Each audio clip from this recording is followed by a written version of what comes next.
Bonjour à tous. Dans cette petite vidéo, nous allons revoir les notions de fonction.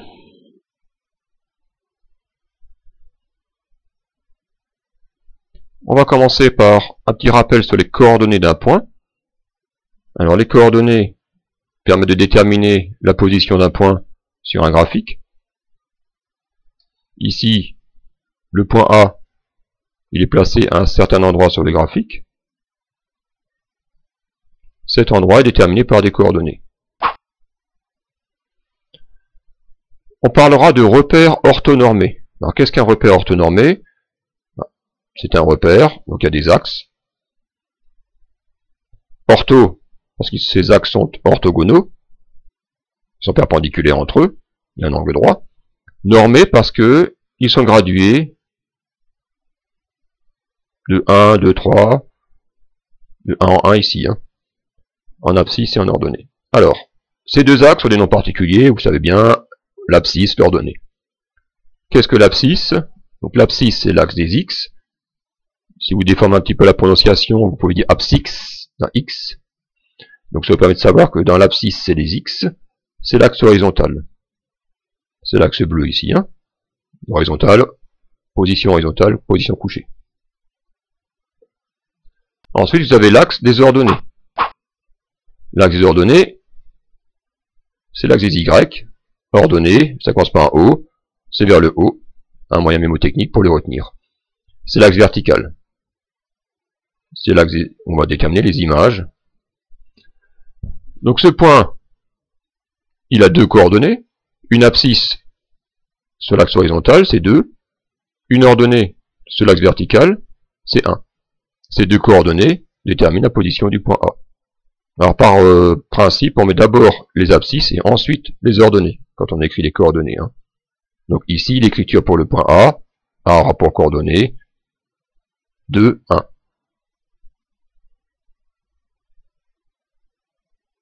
Le point B, lui, rapport coordonnées, B il est ici, on est entre 1 et 2, on commence toujours par l'axe horizontal, 1,5. Verticalement, on est au milieu là, entre 0 et moins 1, donc on est en dessous de 0, négatif, on est à moins 0,5. Okay. Pour le point C, il est sur l'axe, donc là ça pose peut-être un problème à certains, mais vous utilisez la même méthode, vous descendez sur l'axe des abscisses, voilà, vous êtes sur 0, ni à gauche ni à droite, vous êtes sur 0, donc l'abscisse c'est 0. En ordonnée, vous êtes entre 1 et 0, au milieu exactement, c'est-à-dire 0,5. Donc, abscisse 0, ordonnée 0,5, 0, 0,5. Pour le point D, donc là on voit qu'on est à moins 1, et là on est, là il faut regarder un peu plus près, la gradation c'est 0, 1 à chaque fois, donc on est à moins 0,7.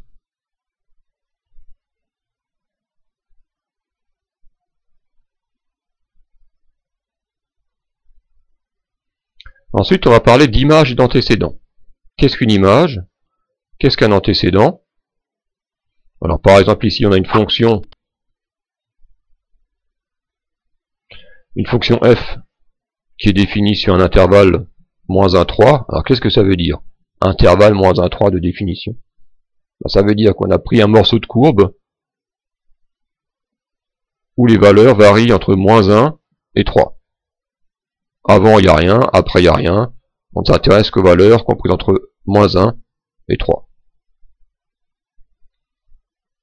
Donc pour chaque valeur de x, de cet intervalle, il existe un unique f de x correspondant. C'est-à-dire que toute valeur de x a une seule image. On ne peut pas avoir plusieurs images pour x. Sinon, c'est pas une fonction. Donc on va parler de image quand ça se trouve sur l'axe des ordonnées. Par exemple, pour x, l'image de x, c'est f de x. On peut aussi dire que x a pour image f de x. Vice versa, f de x a un antécédent, c'est x. Donc ici, ce sont les antécédents, et en y, ce sont les images.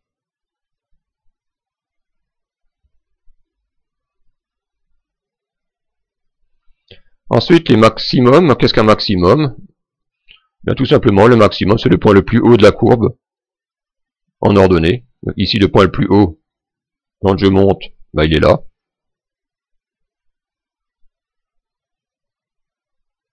Donc on cherche le point le plus haut. Voilà, il est ici. Hein. Cette ordonnée, ben, c'est 1. Donc on peut dire que le maximum c'est 1. Ce maximum il est obtenu pour x égale moins 1.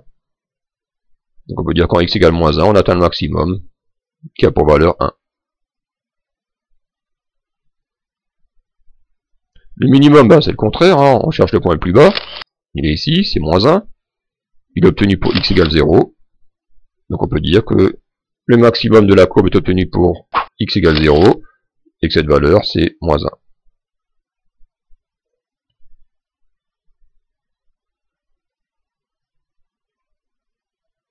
Alors comment est-ce qu'on calcule une image? Voilà, si vous avez une fonction qui est définie sur un intervalle, donc ça veut dire que x est compris entre moins 1,2 et 2,2, voilà une fonction, hein, ça peut être n'importe quelle autre fonction, x au carré moins 1,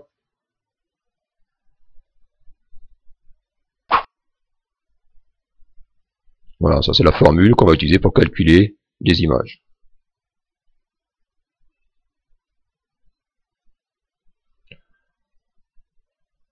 Alors, si on veut calculer l'image de 0, c'est-à-dire x égale 0, ou x égale 0, quelle va être la valeur de y, ou la valeur de f de 0? Ah bah on va remplacer tout simplement x par 0.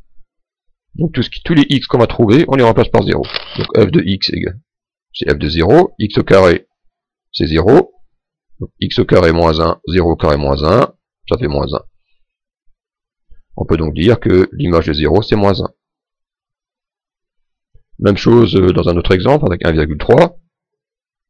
On remplace tous les x par 1,3. Bon, là, on prend sa calculatrice, parce qu'1,3 de tête, c'est un petit peu difficile. Et on trouve 0,69, donc on peut en conclure que l'image de 1,3, c'est 0,69. Autre exemple, si c'est un nombre négatif. Alors, qu'est-ce qui va se passer si c'est un nombre négatif?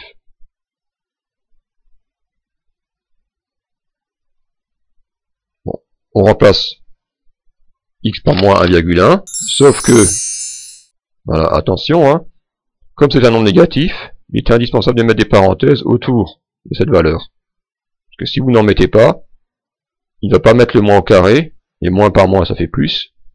Du coup, vous aurez toujours votre moins, et le résultat sera faux. Donc le moins est aussi au carré, hein, c'est moins 1,1, le tout au carré, donc on met tout entre parenthèses. C'est pour ça qu'on obtient 1,21, moins 1, soit 0,21.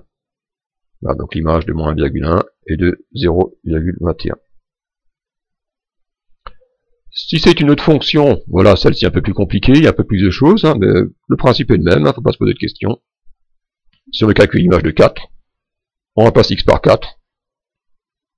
Donc là j'en ai plusieurs, hein, c'est tout. 4 au carré, 2 fois x, 2 fois 4, moins 6. Voilà, on remplace, on calcule. Hein. Ça fait 18, donc l'image de 4 c'est 18. Faut pas se poser de questions. Hein.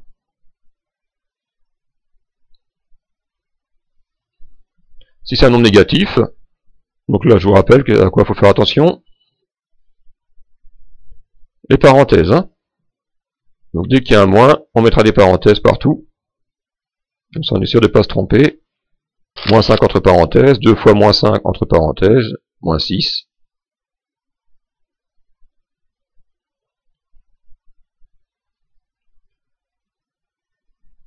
Voilà, donc quand on calcule plusieurs images, c'est peut-être un petit peu fastidieux de les écrire sous la forme f de moins 1,1 égale 0,21, f de 0, f2, f2, f2, f2, quelque chose. On peut aussi les mettre sous forme de tableau, qu'on va appeler un tableau de valeurs. Dans ce tableau, on mettra les x en haut, les abscisses, hein, les antécédents. Et en dessous, on mettra les images, les valeurs de f de x. On peut aussi appeler des fois y. Abscisse ordonnée.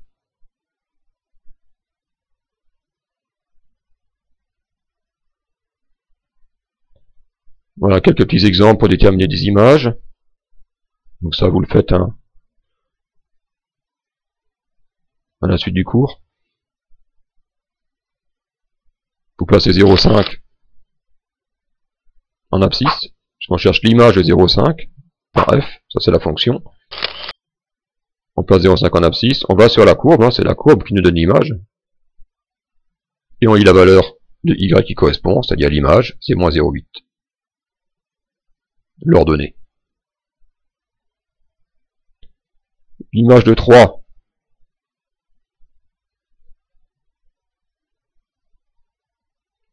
c'est ici. Voilà, l'abscisse 3. On regarde l'ordonnée qui correspond sur la courbe. On lit à peu près 0,6. Donc l'image de 3, c'est 0,6. Voilà, pareil avec 2,5, on trouve 0,5. Hein.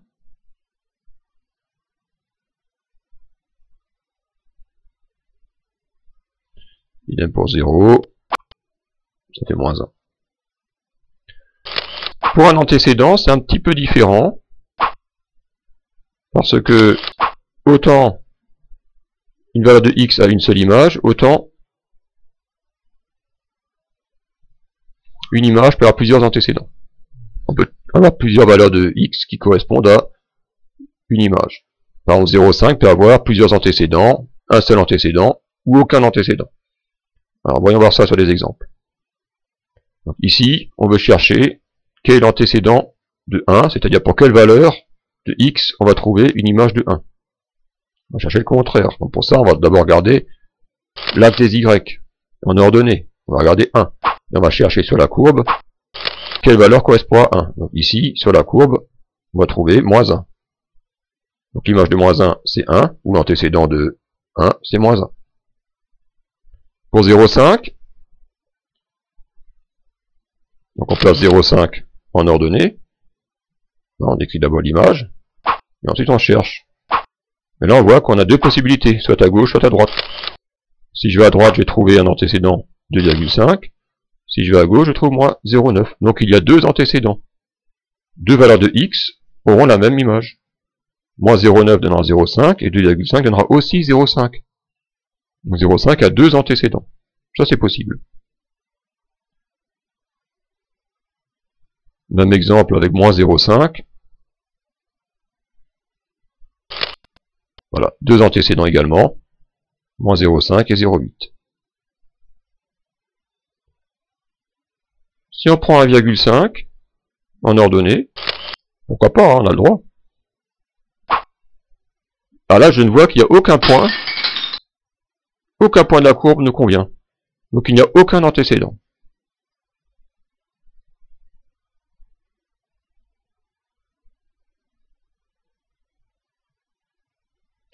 Voilà, à vous de jouer, hein, différents exercices pour déterminer des maximums.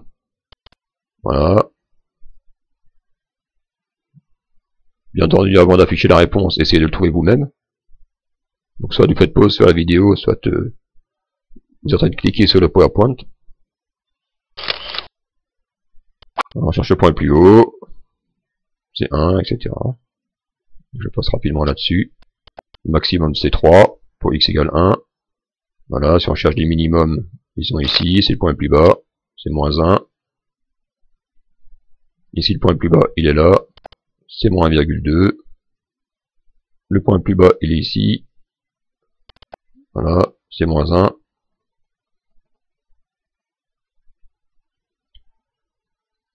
Ensuite, voilà, deuxième partie, on va s'intéresser à ce qu'on appelle le sens de variation, c'est-à-dire que les courbes, ben, elles montent, elles descendent, hein, elles varient. Et donc on va essayer d'expliquer comment varient ces fonctions. Donc cette première courbe, elle descend sur un certain intervalle, hein, c'est-à-dire pour des valeurs de x compris entre moins 1,2 et 1, la courbe descend. Donc dans cet intervalle-là, la courbe on dit qu'elle est décroissante. On peut dire que f est décroissante sur l'intervalle moins 1,2, 1. Ensuite, on voit qu'elle va remonter.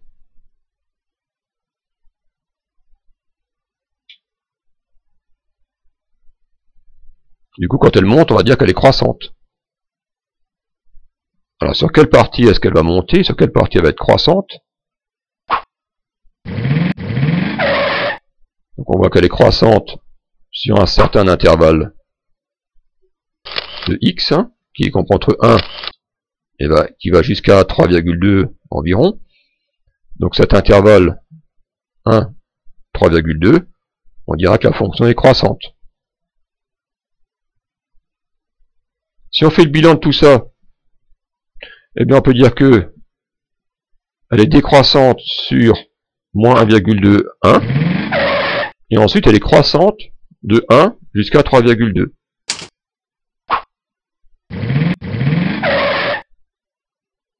Alors, donc on peut faire des phrases, voilà, là on explique, la fonction est décroissante sur tel et tel intervalle, elle est croissante sur un autre intervalle, ou alors, on peut aussi écrire ces réponses sous forme de tableau, qu'on va appeler un tableau de variation.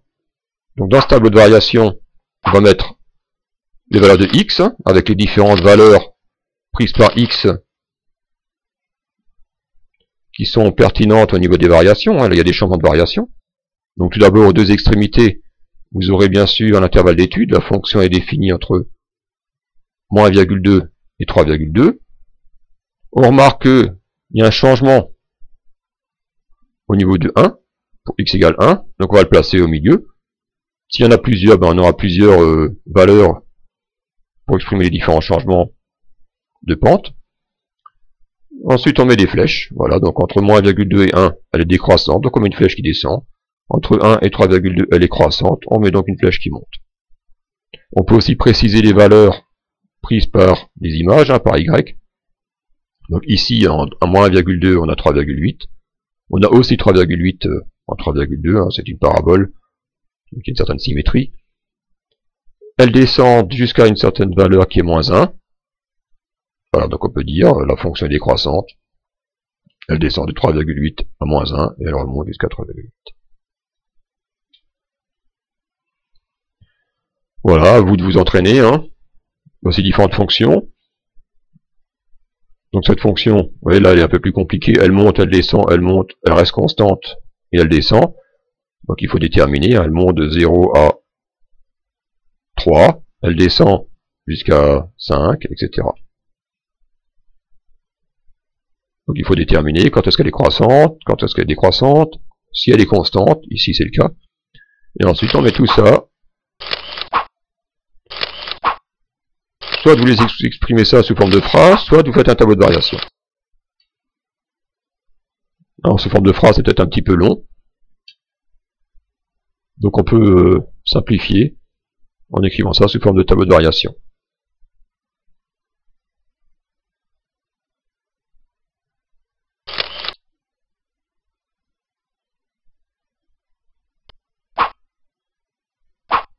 Voilà.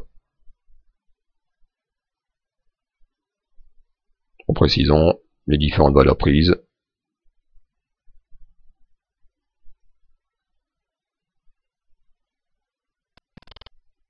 Voilà, idem pour ici. Elle est décroissante sur ces intervalles. Ensuite, elle est croissante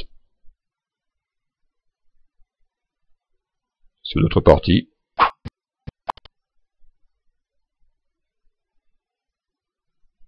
Voilà.